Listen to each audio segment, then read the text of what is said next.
5 বছর গাড়ি চালাচ্ছি, গ্রামে কোনো কাজ দিনই হচ্ছে না, কোনো রকম খাটাখাটনি করতে সব হয়ে যাচ্ছে সব লোকের। কোনো খাটাখাটনি নেই, কিচ্ছু নেই, কোনো খাটাখাটনি নেই, কিচ্ছু ওই বসে থাকে দিনমজুরি কোনো রকমে। একবার করে চাষ, একবার চাষ হয়ে গেল তো হয়ে গেল, আবার ফিরে চাষে ঘুরে ফিরলে তবে খাটাখাটনি। এই সবসময় বেকার বসে থাকতে হয়, কাজ দিনই নেই গ্রাম। গরিব গ্রাম, বেশিরভাগ গরিব গ্রাম। গরিব কেন, খাটাখাটুনি নি বলে তো গরিব। অন্য গ্রামে তো চাকরি বাকরি আছে, এই গ্রামে তো তা না। এই গ্রামে মানুষেরা হয়তো জাল দড়ি বেয়ে খায়, ভ্যান টিনে খায়, এরম কাজ আছে, তাতে কি আর সংসার চলে? তা এখন ওই দেনা টেনা করে মানে কোনো রকমের সংসারটা চালানো হয়। জায়গা জমি তো আমাদের কিছু নেই, কেনার ওপর দিয়ে সব কিছু। জায়গা জমিও নি, কিচ্ছু নেই, আমাদের যতক্ষণ খারাপ ততক্ষণ সংসার চালায়।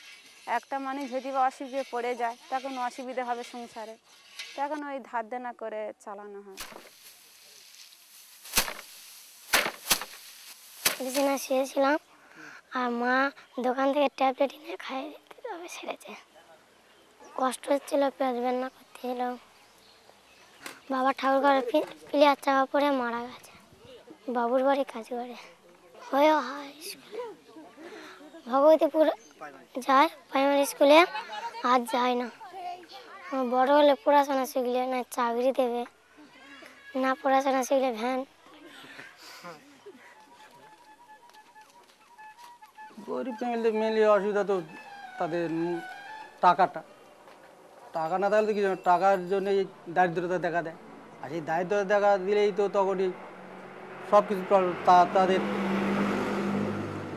চিকিৎসার ক্ষেত্রে হোক আর খাওয়া দাওয়া থেকে সব দিক থেকেই অসুবিধা হয়। এখানে গ্রাম অঞ্চলে এটাই বেশি আছে, টাকা পয়সা এবং অভাবের জন্য তাদের বস্ত্র হোক, চিকিৎসার ক্ষেত্র হোক, পড়াশোনা থেকে সব দিক থেকে অসুবিধা আছে গ্রাম অঞ্চলে যেটা হয়ে থাকে। এখানে প্রথম প্রবলেম তো হচ্ছে জলের। জলটা তো এখানে মেন প্রবলেম, জলের জন্য অনেক পেটের গণ্ডগোল, হ্যাঁ, প্রেশারের গণ্ডগোল, জ্বর জারি সবসময় লেগে আছে। এইসব প্রবলেমের জন্য এখানে মানুষের সবসময় রোগ শোক লেগেই আছে, এই জন্য টাকা পয়সার দরকার। আমার ওটা অনুন্নত এলাকা, ওখানে মুসলিম বেশি, হিন্দু কম আমার স্কুলে। ওখানকার যারা ছাত্রছাত্রী তারা খুব গরিব ঘরের ছেলে, তারা ভালোভাবে খেতে পড়তে পায় না বা লেখাপড়ার সাজ সরঞ্জাম দিতে পারে না, গরিব খুব। সেই পার্থক্য হচ্ছে ওদের শিক্ষার অভাব, আর ওদের যে সমাজ, যেটা ওদের সন্তান সন্ততি অনেক আর আয়টা কম, যার ফলে ওরা ওদের সংসার ঠিকমতো চালাতে পারে না। ধরুন আয় যা হয় তার থেকে ফ্যামিলি সংখ্যা বেশি, সন্তান সন্ততি বেশি, এবং বিয়ে 1 2 3 এইরকম আছে, যার ফলে ওরা উন্নতি করতে পারছে না।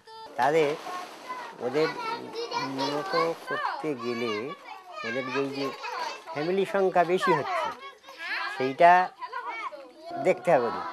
যতক্ষণ না সন্তান সন্ততি কম হচ্ছে, বিয়ে কম হচ্ছে, তাহলে তাদের যে আয়ের ওপরে সেটা সংসার চালাতে পারছে না। তাই এই দিকে দেখতে হবে যে যাদের সন্তান সন্ততি কম হয় এবং ওদের মধ্যে শিক্ষার আলোক দিয়ে সজাগ করতে হবে, এবং সমাজের মধ্যে ওদের আনতে গেলে তাহলে এই শিক্ষাটা ওদের দিতে হবে যে ফ্যামিলি সংখ্যা কম করতে হবে এবং শিক্ষার আলোক আনতে হবে, যার ফলে ওরা উন্নত করতে পারছে না এই জন্যে।